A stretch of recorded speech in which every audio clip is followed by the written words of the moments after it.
Être parent, c'est un rôle par excellence. C'est le meilleur rôle en fait qu'on peut avoir. C'est mieux que sa profession, c'est mieux que ses beaux diplômes, c'est mieux que tous les accomplissements qu'on peut avoir. Être parent et bien faire ce rôle, c'est ce que Dieu veut de nous.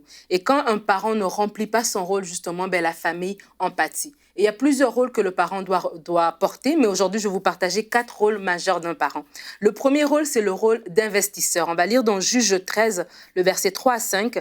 Un ange de l'Éternel apparut à la femme et lui dit, « Voici, tu es stérile et tu n'as point d'enfant. Tu deviendras enceinte et tu enfanteras un fils. Maintenant, prends bien garde, ne bois ni vin, ni liqueur forte et ne mange rien d'impur, car tu vas devenir enceinte et tu enfanteras un fils. Le rasoir ne passera point sur sa tête, parce que cet enfant sera consacré à Dieu dès le ventre de sa mère, et ce sera lui qui commencera à délivrer Israël de la main des Philistins. » Donc la mère, évidemment, c'est la maman de Samson.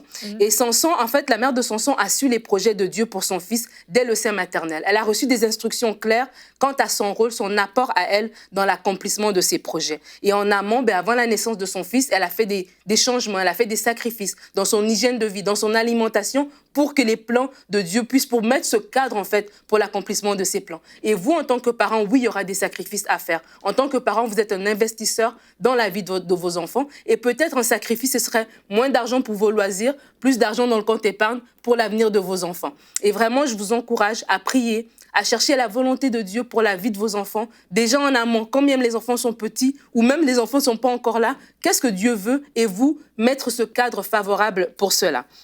Le deuxième rôle que Dieu donne aux parents, c'est celui d'éducateur. Le parent doit donner un cadre, il doit donner des limites, il doit donner une discipline à son enfant. Lorsque ce n'est pas fait, les enfants peuvent s'amuser, peuvent sembler bien aller pendant un certain temps, mais à long terme, ils vont payer le coût de cette liberté. Dans le 1 Samuel 2, verset 22 et suivant, on voit l'histoire d'Ophni et Phiné, qui sont les fils du sacrificateur et Élie, qui font mal et Élie ne les reprend pas. Le prophète dit même que Élie honore ses fils plus que Dieu. Et on voit les conséquences de cela. Alors prenons notre rôle d'éducateur au sérieux. Mettons des limites, mettons des barrières, mettons un cadre d'éducation. Vraiment, il faut éduquer nos enfants.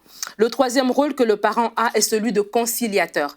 Il règle les problèmes de famille. Dans 2 Samuel, le verset 13, il y a une crise, il y a un événement terrible dans la famille de David. Et David, devant son fils Amnon, devant sa fille Tamar, devant son fils Absalom, n'a rien fait. Et vraiment, il y a eu des conséquences graves, non seulement pour la famille, mais même pour le peuple à ce moment-là. Donc, en tant que parent, vos enfants ont peut-être grandi, mais vous êtes encore actifs dans leur vie et vous avez un rôle à jouer. Et le quatrième rôle que j'aimerais parler, c'est celui d'intercesseur. 2 Timothée 1,5, Paul dit de Timothée qu'il a hérité sa foi de sa mère Eunice et de sa grand-mère Loïs. Et je crois que la famille, c'est l'endroit par excellence pour apporter l'évangile aux enfants, pour donner aux enfants cet héritage spirituel, pour donner aux enfants cette foi, pour transmettre cette foi, c'est vraiment au sein de la famille. Alors, chers parents, vous avez un rôle de choix, vous avez un privilège que d'être parent et jouez votre rôle. Retrouvez la suite de ce programme dans l'émission Bonjour chez vous sur ENCI TV.